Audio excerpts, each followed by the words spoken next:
โอ้ฉันได้ว่าไซโยแล้วก็มาทักทายได้มาครับเพราะว่าเนาะไม่ว่าอาจารย์พูดแล้วว่าเป้าหมายของเราเป็นอะไรไม่ได้เพราะเราเมื่อกี้ตอนทักทายเห็นอย่างที่เส้น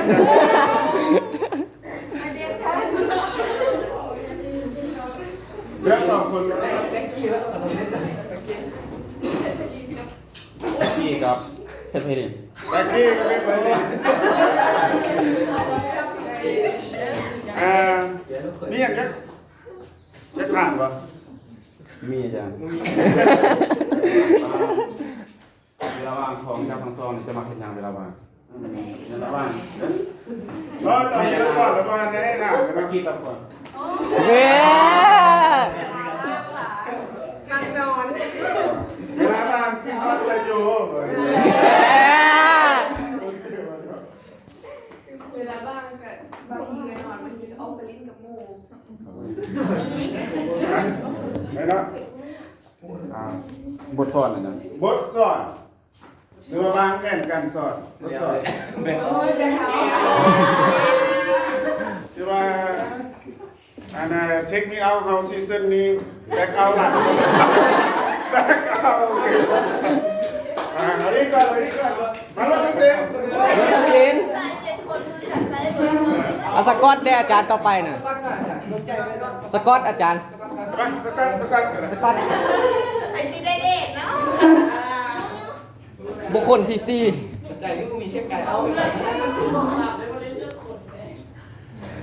ทักทายวะแล้วไปยืด คุณแหละ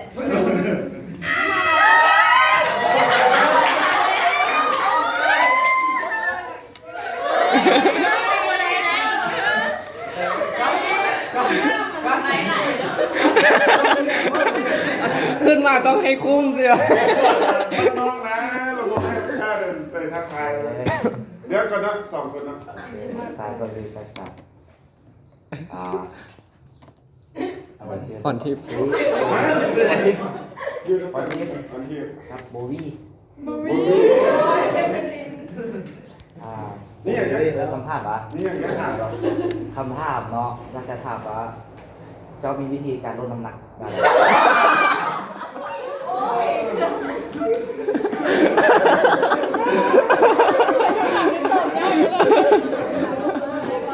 อาทิตย์จะได้สิทธิพิเศษในต้องข่าวเสื้อเดียวจะได้ดูเรื่องนั้น ที่ว่าน่าจะแบบออกกำลังกายก็พอเลย เราดูกัน เพราะว่านึกเนิ่มกันน้อยแล้ว